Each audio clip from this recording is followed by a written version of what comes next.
બાળકો, આજે આપણે ધોરણ 6 નો પાઠ 2 નો અભ્યાસ કરશું. એક જગત એક લોક, એટલે કે એક જગત એટલે કે આ સૃષ્ટિની વાત કરી છે, દુનિયાની, કે આપણે દુનિયામાં જેટલા વસે છે બધા માનવીઓ છે એ એક જ છે. પ્રકૃતિ કે તત્વ હમ સબકે લીએ, પ્રકૃતિના જે તત્વો છે આપણને ખબર છે કે પાણી છે, પછી હવા છે, તો એ બધા તત્વો છે, પ્રાકૃતિક તત્વો હોય છે. પછી ડુંગર છે, પહાડો છે, મહાસાગરો છે, તે બધા પ્રકૃતિના તત્વો છે. તો એ બધા કેવા છે? તો કે એ બધા તત્વો છે એ આપણા દરેક વ્યક્તિઓ માટે, દરેક કહેવાય કે પ્રાણી છે, પશુઓ છે, દરેકની માટે છે.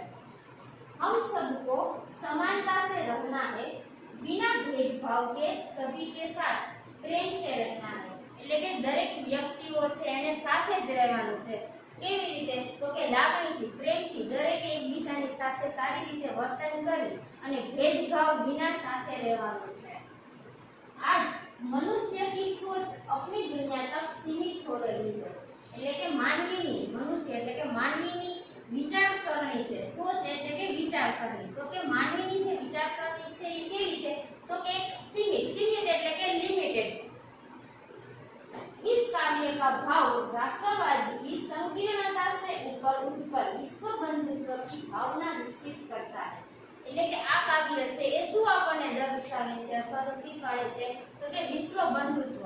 વિશ્વ બંધુત્વ એટલે શું? તો કે આખું જે વિશ્વ છે એક જ સમાન છે. દરેક વિશ્વમાં દરેક જે મનુષ્ય છે એ ભાઈચારાની ભાવનાથી એકબીજાની સાથે રહે. દરેક મનુષ્ય છે એકબીજાને ભાઈ માની અને એની સાથે સાવ એવો વર્તન કરે. એટલે કે વિશ્વ બંધુત્વ, ભાઈચારાની ભાવનાથી જ રહે દરેક લોકો. कार्य समझिए. एक जगत एक लोक सबका है एक मान. એટલે કે જે આ જગત છે, દુનિયા છે, એ સૃષ્ટિ એક જ સમાન છે. એક ચંદ્ર એક સૂર્ય એક ભૂમિ આસમાન. એક ચંદ્ર એટલે કે એક જ ચાંદો છે, એક જ સૂર્ય છે, એક ભૂમિ. ભૂમિ એટલે શું? તો કે ધરતી. ધરતીની વાત કરેલી છે. તો કે એક જ ધરતી છે અને આસમાન. આસમાન એટલે કે આકાશ. તો કે એક જ આ પૃથ્વી ઉપર, આ જગતમાં એક જ ચંદ્ર છે, એક જ સૂર્ય છે, એક જ ધરતી છે અને એક જ આકાશ છે. એક તેજ, એક હવા, એક ही पानी. તેજ એટલે કેવું? તો કે એક હવા. હવા આપણને ખબર છે કે દરેક જ્યાં પણ વસવાટ કરતા હો તો દરેક સ્થાને હવા છે એક જ સમાન હોય, કે અલગ અલગ નથી હોતી. એટલે એમ કે છે કે એક જ હવા. તેજ, તેજ એટલે કે જે પ્રકાશ પડે છે એની વાત કરી છે. તો કે એક જ સમાન તેજ છે, પ્રકાશ છે. એક ही पानी એટલે કે એક જ સમાન, એક જ સરખું બધે પાણી આવેલું છે. પાણી એટલે કે જળ, પાણી. જીવન है सुख दुख की ही एक कहानी. એટલે કે આપણું જે જીવન છે કેવું છે? તો કે દરેકના સુખ દુઃખની એક કહાની. કહાની એટલે કે વાર્તા. આપણા જીવનના સુખ દુઃખની એક વાર્તા છે. એક દેહ એક રક્ત. એક દેહ, દેહ એટલે કે આપણું જે શરીર છે એની વાત કરેલી છે. તો કે એક દેહ, એક જ શરીર છે, એક રક્ત. રક્ત એટલે કે આપણા શરીરની અંદર જે લોહી વહે છે એની વાત કરેલી છે. તો કે એક રક્ત એટલે કે એક લોહી. એક અસ્થિ એક પ્રાણ. અસ્થિ, અસ્થિ એટલે કે જે આપણા શરીરની અંદર હાડકાં આવેલા છે. તો કે એક જ અસ્થિ છે. એટલે આપણને ખબર છે કે દરેક વ્યક્તિ છે એના શરીર છે, શરીર એક જ સમાન હોય, એક જ સરખું બધાને લોહી હોય. લોહી હંમેશા બધાનું લાલ કલરનું હોય. એટલે કે એક જ સરખું બધાનું લોહી છે. એક જ સરખા અસ્થિ એટલે કે હાડકાં. એક પ્રાણ. પ્રાણ એટલે તો કે એનો જીવ છે, શ્વાસ છે. તો કે એક જ સમાન બધા શ્વાસ છે એ લે છે. એક જગત એક લોક.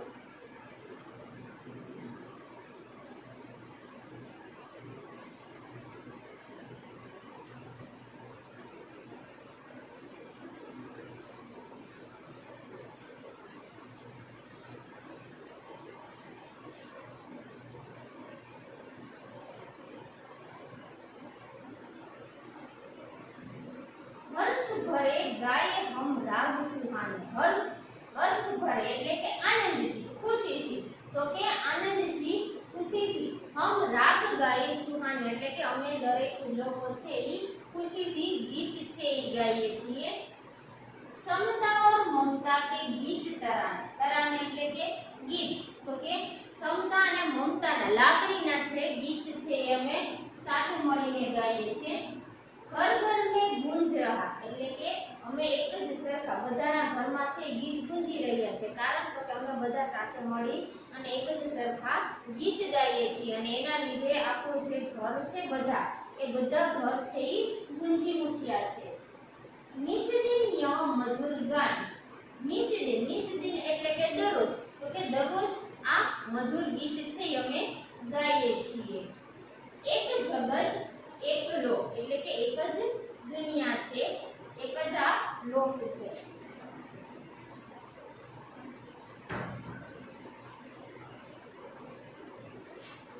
राष्ट्र में एक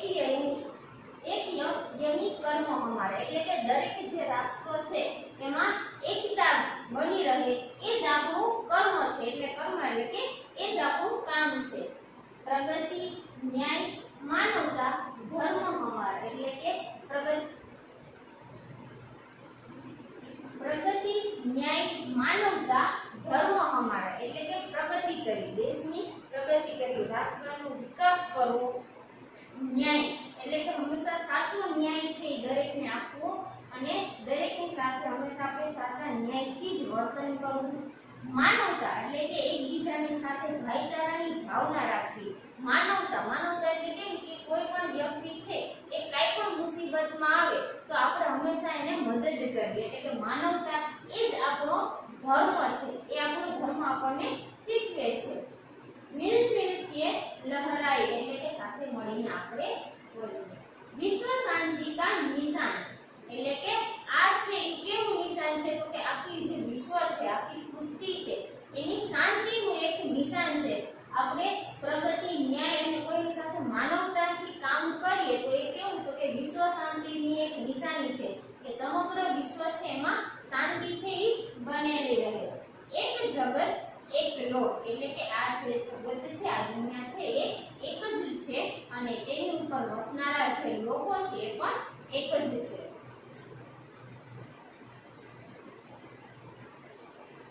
તો તેની પછી આપણે અભ્યાસ કરીએ તો અભ્યાસમાં પહેલો છે આપણને પ્રશ્ન કે નિમ્નલિખિત પ્રશ્નો કે ઉત્તર દીजिए એટલે કે આમાં જે પ્રશ્નો આપેલા છે એના આપણે આન્સર આપવાના છે। એની પછીનો પ્રશ્ન છે ऊंचे स्वर में पढ़िए।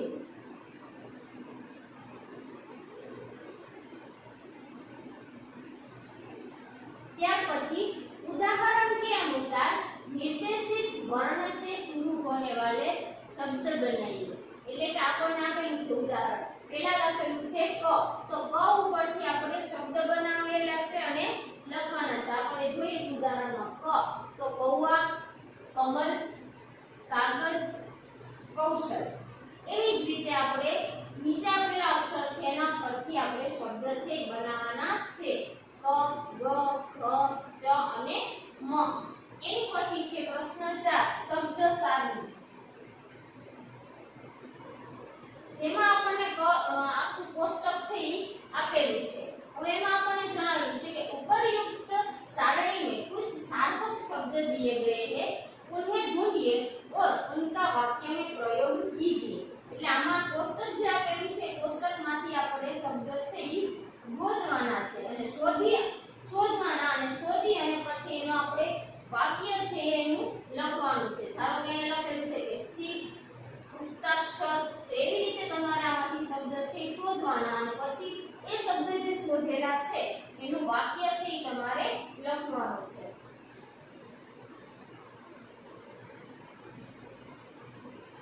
એની પછી સ્વાધ્યાય જોઈએ। સ્વાધ્યાયમાં પહેલો પ્રશ્ન છે નિમ્નલિખિત પ્રશ્નો કે ઉત્તર लिखिए એટલે આપણને ચાર જે પ્રશ્નો આપેલા છે પ્રશ્નોના આપણે ઉત્તર આપવાના છે। ત્યાર પછી પ્રશ્ન 2 विलोम अर्थ वाले शब्दों के जोड़े बनाइए और उदाहरण अनुसार वाक्य में प्रयोग प्रयोग कीजिए। હવે આપણને જે બોર્ડ આપેલું છે, બોર્ડની અંદર તમે જોવો છો કે ઘણા બધા શબ્દ છે।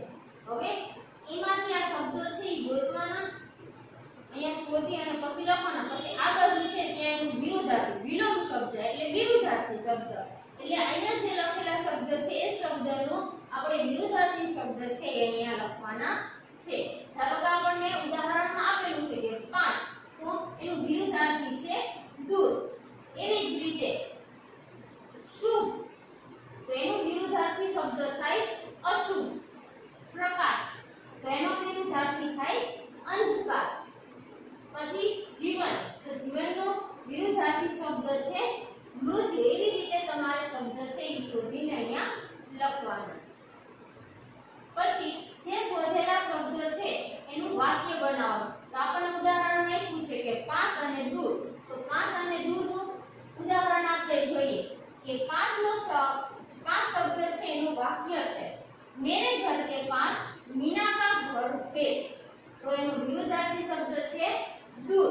તો दूरનો વાક્ય લખેલું છે કે मीना का घर मेरे घर से दूर नहीं है। એની પછી પ્રશ્ન નંબર 3, उदाहरण के अनुसार समान प्रास वाले शब्द बनाकर लिखिए। એટલે આપણને ઉદાહરણ આપેલું છે કે આના જાના, તો પ્રાસ વાલે એટલે સમાન પ્રાસ વાલે એટલે શું, તો કે એના સમાન એના જેવા જે શબ્દો હોય એ આપણે લખવાના છે। આના તો જાના, એવી જ રીતે સુનકર, મહેરબાન, શેખાની, બાગબાન, જેઠાની, પઢકર, આમાંથી શોધી લખવાના। તો સુનકર એના સમાન કયું છે, તો કે પઢકર। મહેરબાન તો બાગબાન, શેખાની તો જેઠાની, એવી રીતે લખવાનું છે। પછી છે પ્રશ્ન 4, निम्नलिखित भाव दर्शाने वाली काव्य पंक्तियां लिखिए। तो આપણને જે કાવ્ય પંક્તિ આપેલી છે એનો તમારે ભાવાર્થ છે કે તમે શું સમજેલા છો, આ જે કાવ્ય પંક્તિ છે આપણને શું ભાવ દર્શાવે છે, શું કહેવા માંગે છે એ તમારે લખવાનું છે।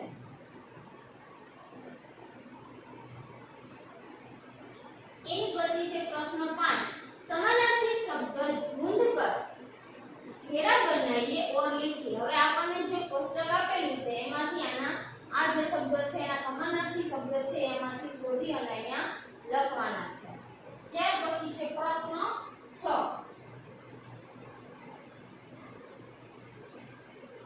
प्रश्न 5 में आपने जो दो समानार्थी शब्द ढूंढे हैं उसका वाक्य में प्रयोग कीजिए।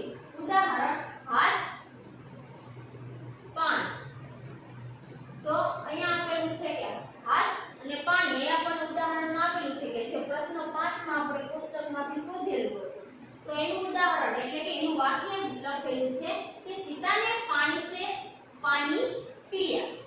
પછી પ્રશ્ન 7, नीचे दिए हुए चौरस में से उदाहरण के अनुसार संज्ञा शब्द बनाइए और उनका वाक्य में प्रयोग कीजिए। એટલે આપણને આ કોષ્ટક આપેલું છે, એ કોષ્ટક ઉપરથી આપણે સંજ્ઞા ગોતી અને અહીંયા શોધી અને અહીંયા લખવાની અને એનું વાક્યમાં પ્રયોગ કરવાનો, વાક્ય બનાવવાનું। આપણે ઉદાહરણ આપેલું છે કે ફૂલ, તો ફૂલ છે એ સંજ્ઞા, પછી એનું વાક્ય છે એ લખેલું છે કે यह फूल सुंदर है।